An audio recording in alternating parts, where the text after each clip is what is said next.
আজকে দুটো স্কিম নিয়ে আলোচনা করবো আপনাদের কাছে। একটা হচ্ছে পোস্ট অফিসের সুকন্যা সমৃদ্ধি, আর একটা হচ্ছে এলআইসির জীবন লক্ষ্য পলিসি। দেখুন কোন স্কিমটার মধ্যে বেনিফিটটা বেশি আপনি পাচ্ছেন। পোস্ট অফিসের সুকন্যা সমৃদ্ধি বাচ্চার এজ জিরো থেকে শুরু করে 15 ইয়ার্স পর্যন্ত আপনি ইনভেস্টমেন্ট করবেন এবং 21 বছরের মাথায় পুরো টাকাটা একসাথে মেয়ের অ্যাকাউন্টে যাবে। মানে যে ইনভেস্টমেন্টটা আমি করলাম 15 বছর পর্যন্ত, তারপরে 6 বছর ওয়েট করে মেয়ের অ্যাকাউন্টে কিন্তু 21 বছরের মাথায় পুরো টাকাটা যাবে। এটা হচ্ছে পোস্ট অফিসের সুকন্যা সমৃদ্ধি। এখানে যে ইনভেস্টমেন্টটা করব সেই ইনভেস্টমেন্টটা পুরোপুরি আমাকে করতে হবে 15 বছর পর্যন্ত, তারপরে 21 বছরের মাথায় মেয়ের অ্যাকাউন্টে যাবে। কিন্তু আমি এই স্কিমটার সঙ্গে এলআইসি জীবন লক্ষ্য স্কিমটা একটু কম্পেয়ার করব।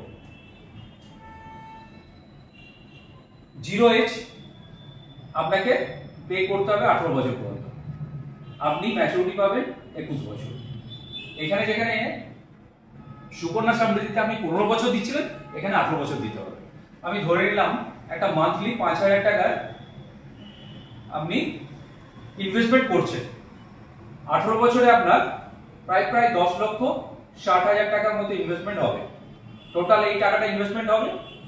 21 বছরে শেষে গিয়ে 20 লক্ষ টাকার মতো ম্যাচুরিটি আপনি পাবেন এবং সেটা আপনি মেয়ের এডুকেশন বা মেয়ের বিয়েতে আপনি কাজে লাগাতে পারেন। কিন্তু এখানে একটা এক্সট্রা বেনিফিট দেওয়া আছে।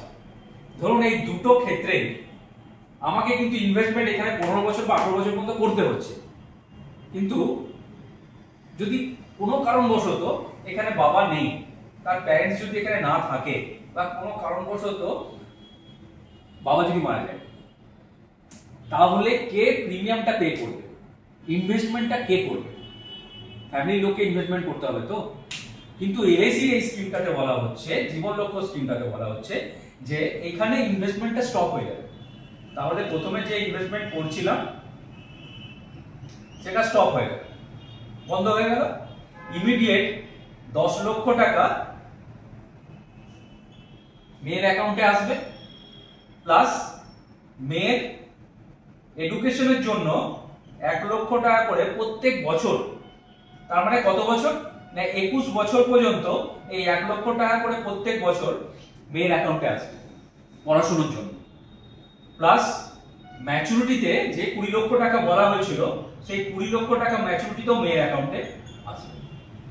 কিন্তু সুকন্যা সমৃদ্ধিতে যদি 1 বছর দেওয়ার পর বাবার ডেথ হয়ে যায়, তাহলে কিন্তু এই যে ইনভেস্টমেন্ট এটা বন্ধ হয় না, এটা কিন্তু আপনাকে কন্টিনিউ করতে হবে 15 বছর পর্যন্ত, তারপরে 21 বছরে গিয়ে ম্যাচুরিটি পাবে।